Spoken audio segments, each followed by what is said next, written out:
You still have roommates, by the way, when you're in the MLB? No roommates in the MLB, dude. No roommates. It's the But next there's level. yeah, the guys are close. They want to hang out and all that good stuff. But we got time. If any other Rockies want to pop in on the podcast, make a cameo. Hey, I got Ryan McMahon right across the room, so I might swing him over if he's available. You know what? Ryan McMahon cameo on Schlick Sports. I would be very happy with that. So Hold just on, text he's out. him. Hold on, I think he's out in the hallway. I'm gonna tell him to say hey to you real quick. You recording this? Yeah, but I All haven't right, let's see. started yet. Where's he at? Matt. Matt. Open the door real quick. Say hey. What up, dude? There's Ryan McMahon right there. What's up, Ryan? You about to ask my boy some questions or what? Oh, yeah. If you want to join, that's fine. I might come in like 10, 15 minutes. Hello, everyone, and welcome to this episode of Schlick Sports Made in the River City. I'm here with Justin Lawrence, reliever for the Colorado Rockies. Justin, appreciate you coming on. Hey, dude, I'm glad to be back. This will be a good one. Yeah, so last time I talked with you, it was pre-podcast, and I actually had COVID. I think I was tested a little bit after it, but I interviewed you while I had COVID, so that was something. But this time around, we have quite a bit to cover here, as you've had a eventful last couple of years, to say the least. Last couple of days have been something. And the first thing I got to start off with, I'm going to screen share here this photo and see if it works. All right. This is the first time I've ever done this, so bear with me. Now this isn't working. All right, I'll pull it up on the podcast and post editing. But you met Patrick Mahomes yesterday at the celebrity softball game in Kansas City. Tell me about that experience. Dude, so it was we have like our team manager. He kind of sends our schedule usually, and usually guys just kind of read it, whatever, move on about their day. And the message said, no batting practice tomorrow. There's a celebrity softball game in Kansas City, and it was like ... Patrick Mahomes will be in attendance with other celebrities. And instantly my brain went straight to like, I gotta go get a jersey. I was like, I don't know when I'm gonna have time, but like I gotta go get a jersey and I gotta get this signed tomorrow at this celebrity game. And honestly, it couldn't have gone any smoother. I had the Mahomes. I actually had two because my brother-in-law's birthday is coming up in a couple months, and I was like, Patrick Mahomes jersey, probably going to end his career as the greatest football player of all time. Like, it's a great 16-year-old, like a great birthday present for a football-loving 16-year-old. So got two jerseys, and we're playing the game. We're in the clubhouse, and I walk in after stretch and all that good stuff. I walk back out to the dugout. There's just this row of chairs with names on them. And, I'm kind of reading off something. It's like, oh, I kind of know you. Oh, I know you from Netflix. Oh, and whatever. And then started coming out, and they started playing this game. It's going pretty quickly. It's a slow pitch softball game, but I see Patrick kind of wide, probably 15 feet away from me. He like gives us like a quick little like, hey, what's up, guys? And I was like, Patrick, I was like, bro, I got a couple things for you to sign. Seeing what kind of reaction I would get. And he goes, oh, yeah, no, bro, I got you. Thinking like he meant, at free time or like at the end or something. Instantly walks over, daps us up, like, what's up, guys? Like, what's going on? Like, whatever. We're in the dugout, so he's just kind of chilling. He doesn't have like a bunch of people hounding him, so it's like a very organic conversation, wasn't forced at all. And dude, he signed him right away. Nothing. We had, we small talked, and it was cool. It was like, I tell everybody, I was fangirling over him. Like, my wife, she texts me and she's like, you realize like you're an MLB player and he's an NFL player. And I was like, I mean, when you put it that way, yes, but like, no, we're not even like the same realm of people. So it was Yeah. cool. I enjoyed it. Super down to earth guy. So what did you talk about with Patrick Mahomes? We talked a little bit about why Kelsey wasn't there. Travis Kelsey was supposed to be there. Keep that under wraps because, whatever. But yeah, we talked about that. Asked him if he was staying at the game. He goes, "Oh yeah. I'll stick around." He goes, "I'll be up there," and he points up to the suites. So I was like, I mean, yeah, naturally you're gonna be up in a suite, but I don't know. It's just cool, man. 26, 20. What is he? 27, 28, maybe my age. I don't know, but like part owner of the Kansas City Royals. I'm just like, dude, you're living life right. Absolutely. And that celebrity softball game packed. And what's funny is I tuned into the game that night and I immediately see Paul Rudd, Heidi Gardner, Rob Riggle, and Ted Lasso himself, Jason Dude, Sudeikis, sitting right yep, next to the Rockies yep. dugout. And what's hilarious, I just started watching Ted Lasso yesterday and I could not stop. So now I need to Now know, did you also meet I Ted have a Lasso? reason to start the show now because my mom, she's like, "Oh my god, I love that show. It's hilarious. Oh, you got to watch it." And I've never really gotten around to it. I'm like, okay, I saw the guy in person yesterday. This is more of a reason to start the show. So definitely give it a go. You just flew from Arizona to Kansas City. You got all these travel miles, and you haven't watched Ted Lasso? Dude, I have not. I haven't yet. I got to get around to it though. My mom told me it's good. You have to do it. It's a must watch right there. And moving on here, there's a game I like to play with my guests. So I'll mix it up here and there, but I wanted to play a game called Which Teammate with You. So it's where All I bring right. up a situation and you choose the teammate who would best fit it. So Sounds good. the first one I got for you is I've noticed some MLB players, they're card collectors. There's some guys on the Cubs who do it, and I'm wondering if there's a guy like that on your team. Honestly, there's not one that stands out to me or anybody that's like openly in the clubhouse, like, oh, I collect cards. Maybe there's like somebody that kind of does it on the side, but definitely not anybody on our team that's like super open, like, oh, I got to get this guy. I got to get that guy.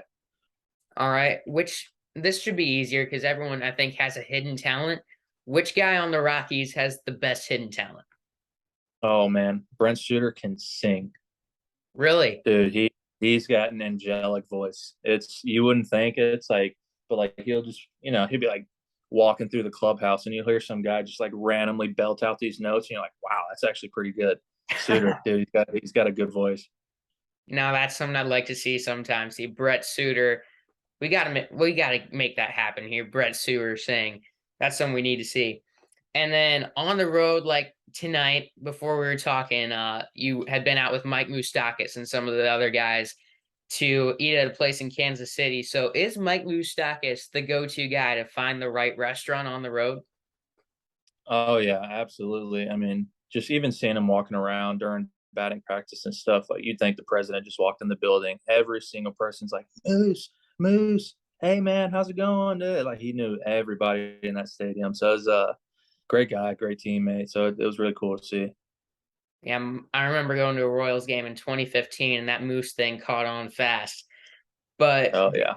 getting more into you and your career, I listened back to our first interview, and we talked a little bit about your childhood in baseball and college years and mostly your pro life. But I realized I didn't ask you too much about your days at First Coast High School here in Jacksonville. And can you tell me, just give me a favorite memory you have there playing for the Bucks?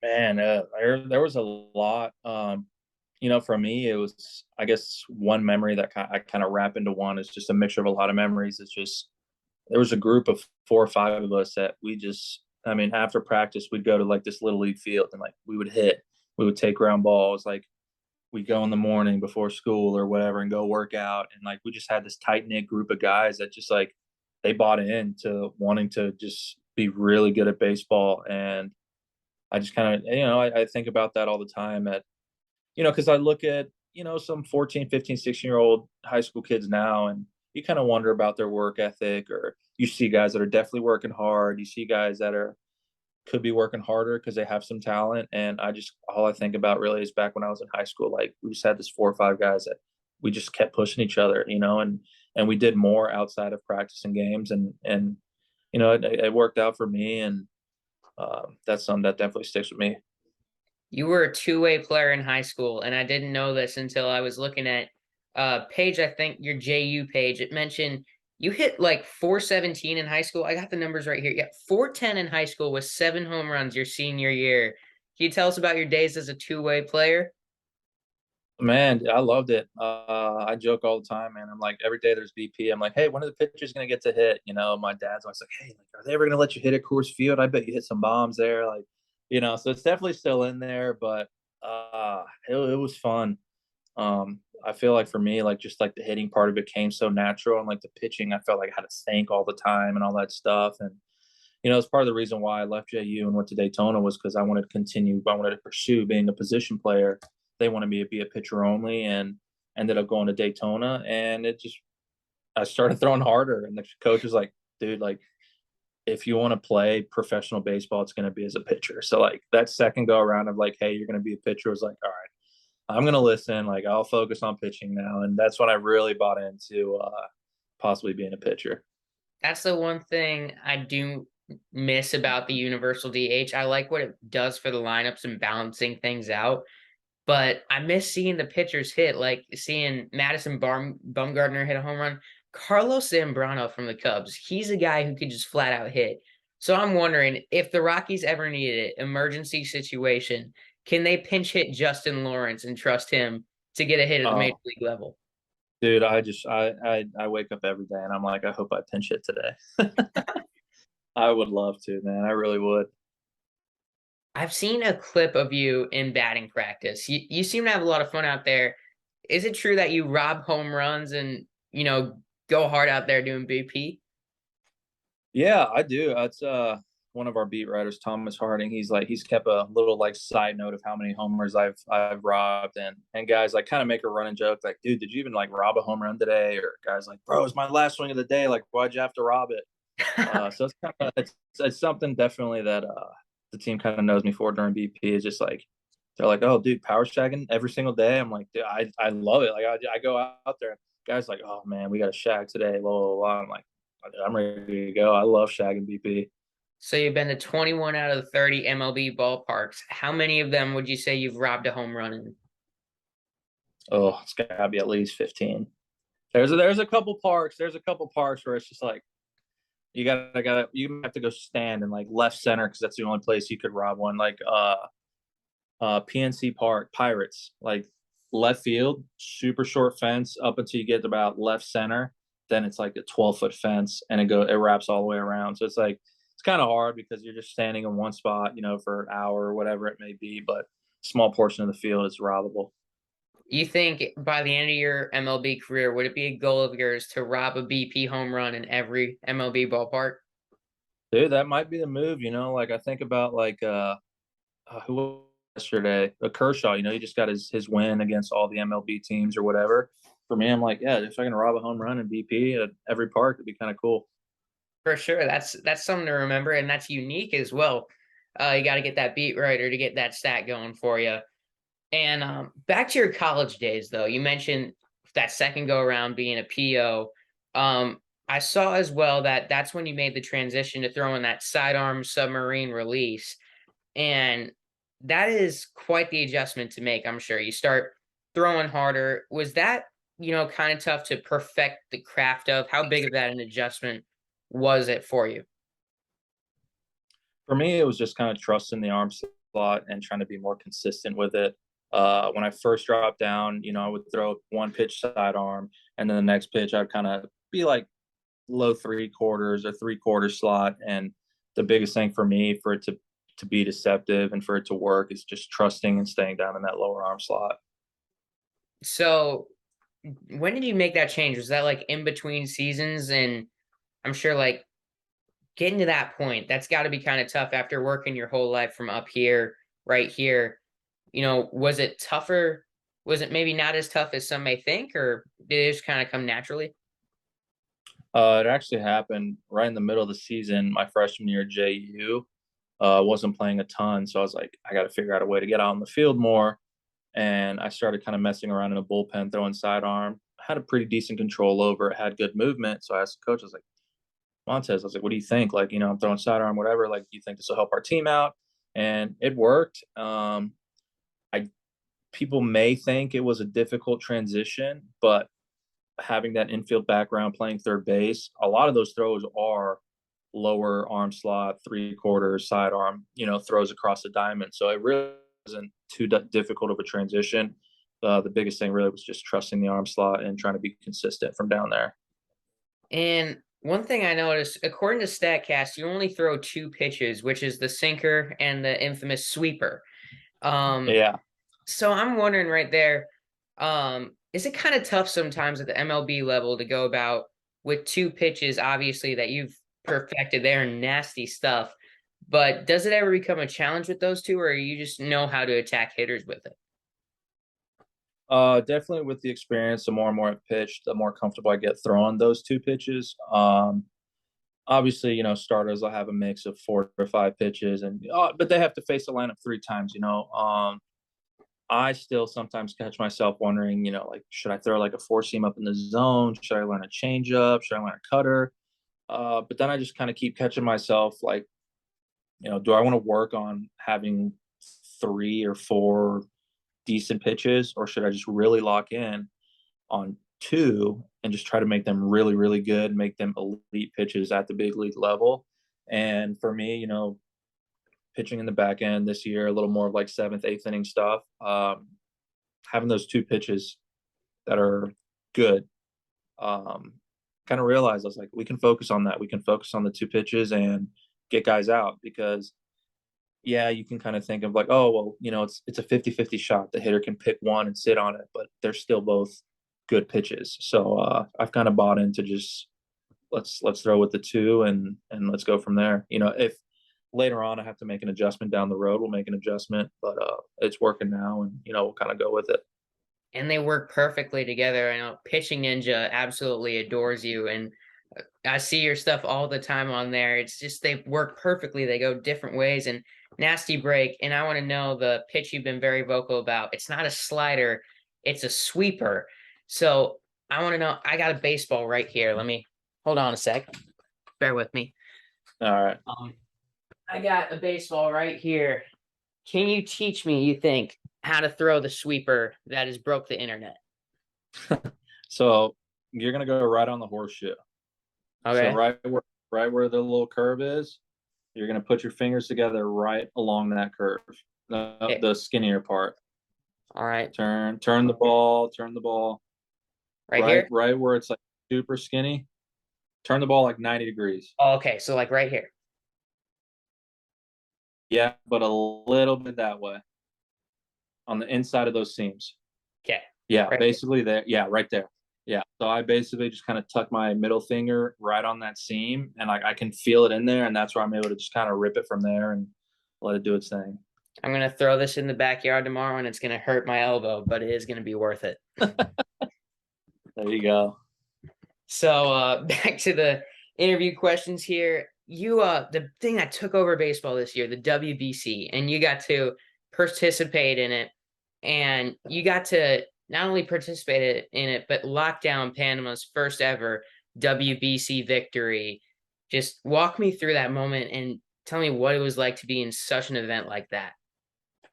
And I mean, it was you really couldn't have drawn it up any better, because there's 5 teams in that pool, and we had the first night game of the series.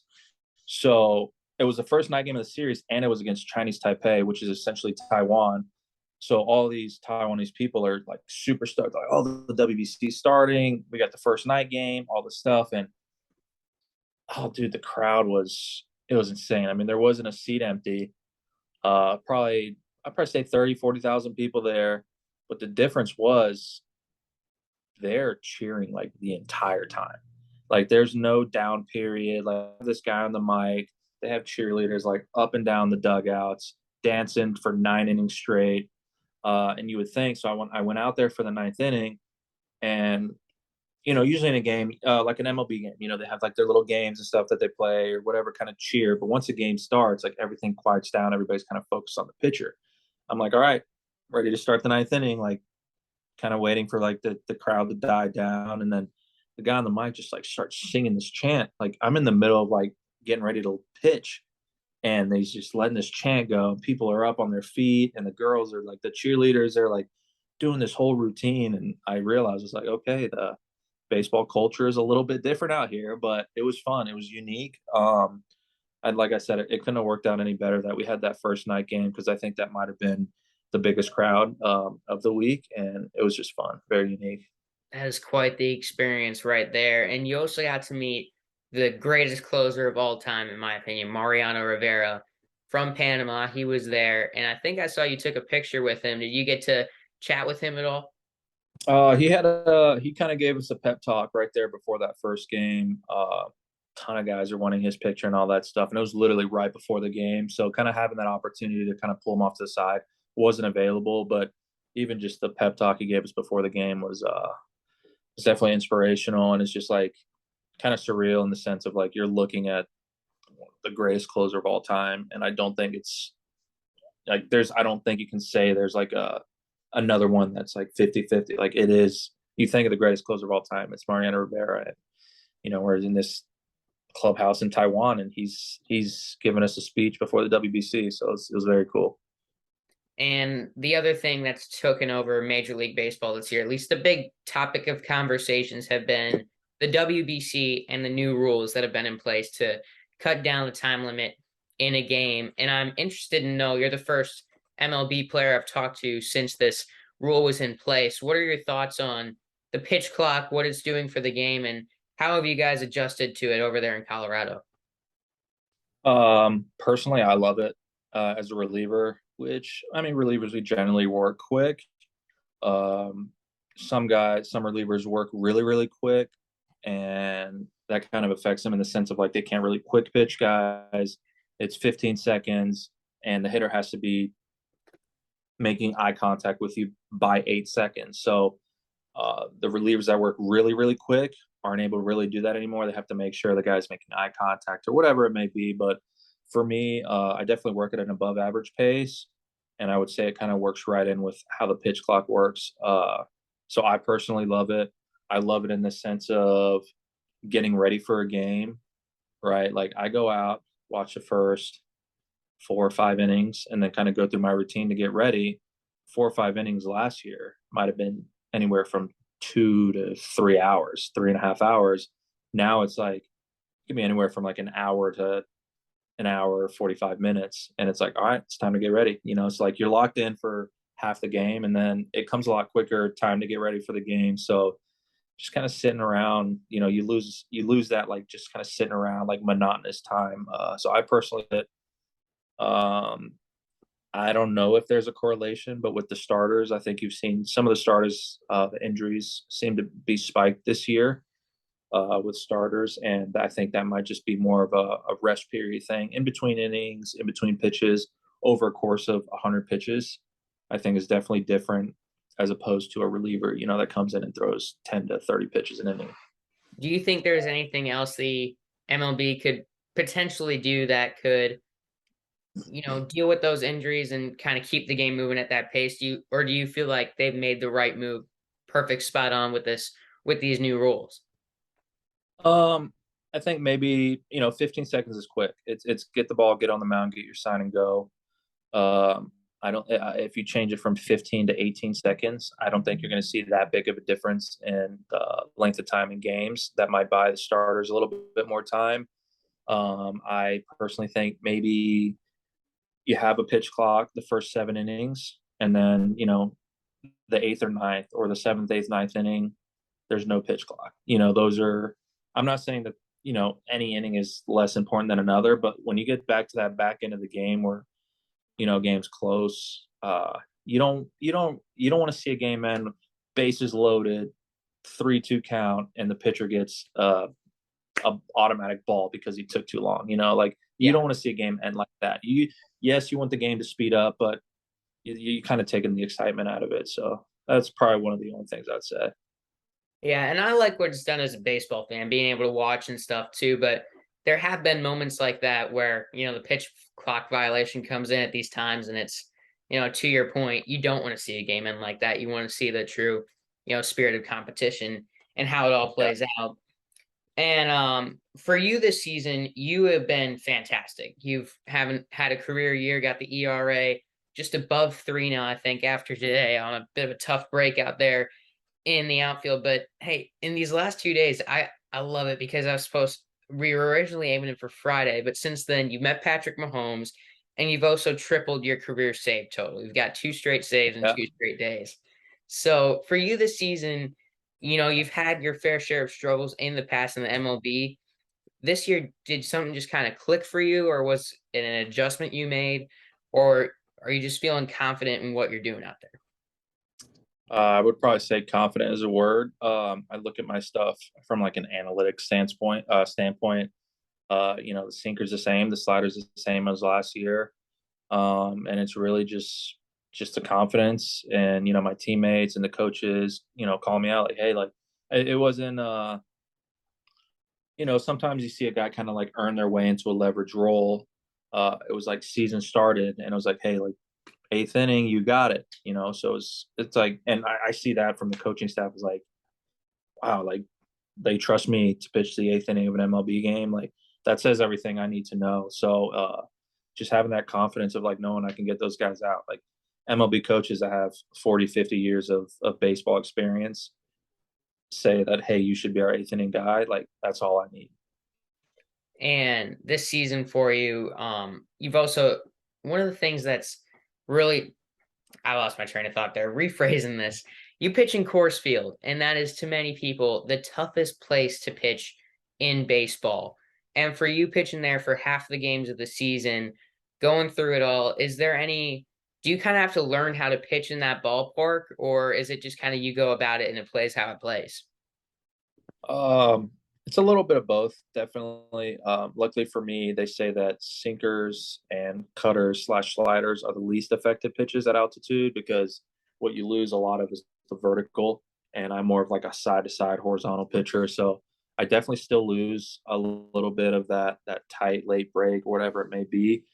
Um, Sometimes you'll even just get these really weird where I think I'm throwing a sinker and it'll just kind of cut whatever it may be. Um, Stuff's definitely not as sharp. So I would just say that it's definitely just more of a just more of a tight focus on like location, right? For me, like it's funny because when I pitch at sea level or whenever we're on the road, like I feel like it's like a treat. I'm like, wow, we're on the road. Like I get to go pitch at sea level. Like my stuff's gonna move, a whole bunch. And uh, the mentality for me on the road is like just throw strikes, like just throw it down the middle and let it do its thing. And Coors, it's you got to be a little bit more fine tuned, moving the ball in and out. Not going to move as much, not going to be as late or as sharp. So you really can't get away with just kind of throwing it down the middle and hoping for the best. Do you also feel though that at the same time you guys on the Rockies, you get to pitch there for most of the year. You have these visiting teams come in. Do you feel like that can give you an advantage against the other pitching staff with guys who have less experience playing at that altitude? Yeah, definitely. You kind of see some of those higher tier starters, the really elites, the Alcantaras, the DeGroms, guys like that. If anywhere else, their first couple innings don't go great, they just kind of trust the process and know like, it's fine. Like I'm nasty. It's gonna even itself out over the course of 6 or 7 innings. Coming to Denver and having a start and your first 2 innings don't really go how you expect, possibly the adjustment might be a little bit harder to make. So it's definitely difficult from the recovery standpoints, things like that. Being at the high altitude, that's also hard. Well, I just got a notification from Zoom that we have 10 minutes left, which is a sign that the interview is going well and we have a lot to talk about. So All we're right. getting to that final home stretch of it here. Um, so one thing I wanted to talk about was a fellow Jacksonville native of yours, Blair Calvo, just got called up to the Rockies here recently. And I wanted to know if you have a pretty good relationship with him being from the same area and pitching in the same organization. Have you gotten to know him a little bit over the years? Yeah, I did. It's funny because let's see, the year I got drafted, the area scout that I got drafted by, he's like, "Hey, we're gonna go have dinner down in Daytona. We're gonna have another Rockies guy there." So I go down to Daytona, and it was Ryan Gonzalez from Daytona had just got put on the roster. So this was his first year on the roster, and this is my first year as a pro ball player. Whatever. We have dinner, and then a few years down the road, same area scouts like, "Hey, like, you want to go have dinner? Got a new Rockies guy that just got drafted from the area. Like you to meet him or whatever." It was my first year on the 40-man roster, and it was Blair Calvo's first year getting drafted. So it's just kind of weird seeing like how kind of how the years progressed, and then now it's like we're both big leaguers, and it's just cool because neither of us were super high round draft picks, so it's cool to see guys that come in those later rounds make it to the big leagues, especially from Jacksonville. And you both made it from the same spot. That is quite the story there. And currently, this season, it's not gone the way you guys exactly wanted it to. You're in a stacked NL West division, and you're at the bottom of it now. Obviously, not where you want to be, but how do you think you guys can turn it around from this point? You see how we played in May. We had a good May, right? It's a small portion of the season, but you see when we kind of get rolling, we play well. The guys believe in each other. Pitchers are feeding off each other, feeding off good starts, or feeding off the bullpen, throwing well, and it's a long season for a reason. And I mean, it could be a quick 2 or 3 week stretch where we play extremely well and we're right in the mix of things, and whether it's the division or the wild card or whatever it may be. For example, we get back home and we have a week straight of NL West division opponents. So anything can happen, and that could put us right back in the mix. And what I was actually watching the Cubs game last night. They were playing San Diego, and they brought up a stat where the NL champion from each of the last 3 years, I want to say, did not have a winning record at this point. So I think that brings up a really interesting topic to, the long season, how things can go incredibly, different from one point to another. You think of the Nationals in 2019, how they went from one of the worst starts in the league to Dave Martinez wanted to get fired to World Series champions. And you see how the course of MLB season can go. And so the last question I got for you here before I do a little free fire is, for you, with this really nice season you're having, I've seen a little bit of all-star talk for you with, these teams getting represented. Do you have any, with voting just opening up, do you have a message to the fans, giving them your pitch? For me, honestly, just gonna kind of keep focusing on doing my thing. If that would just be kind of a bonus. I try not to put too much thought into it. If it happens, it happens. If not, just gonna focus on the rest of the year.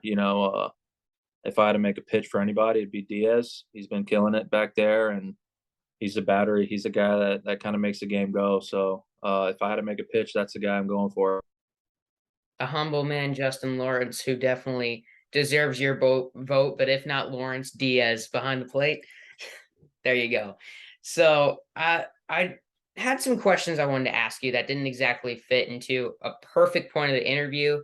So I just wanted to ask you these 5 quick things right at the end to kind of round things out.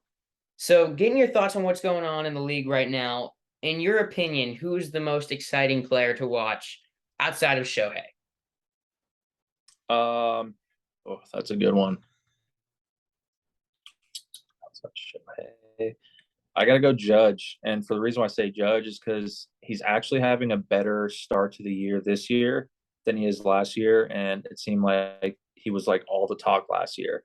For good reasons, but this year he's having even a better year. So I'd be curious to see what kind of numbers he's able to put up.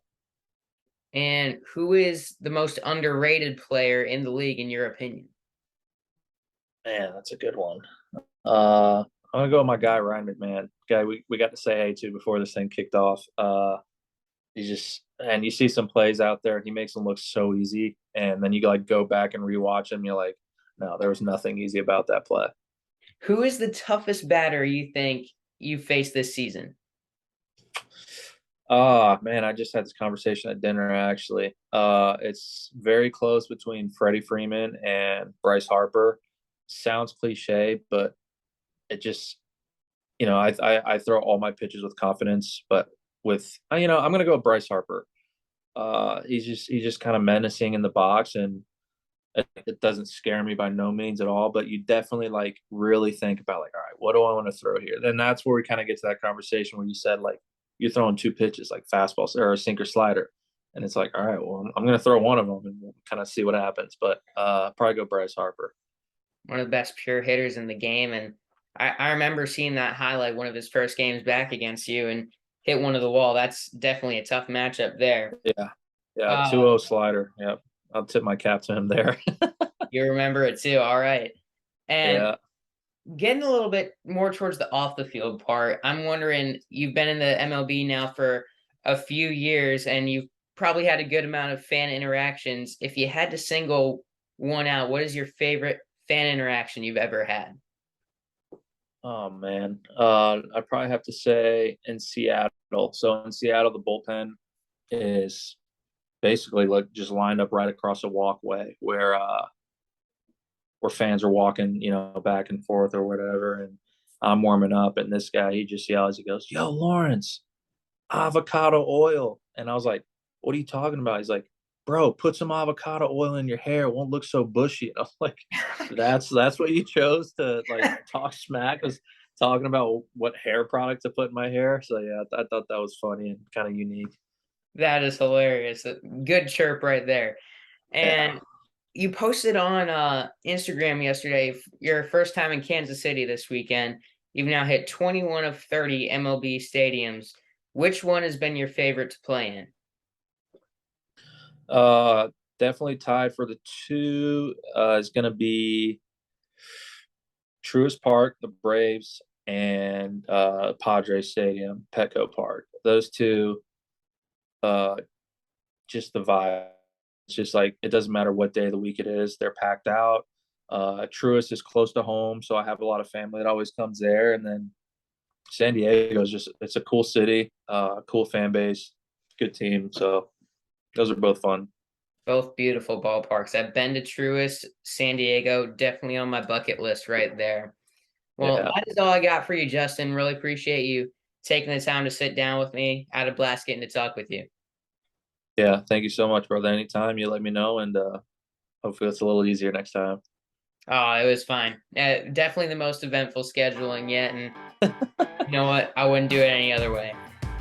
All right, bro. I appreciate it. Well, thank you everyone for watching this episode of Schlick Sports Made in the River City. I will see you all next time here in the River City.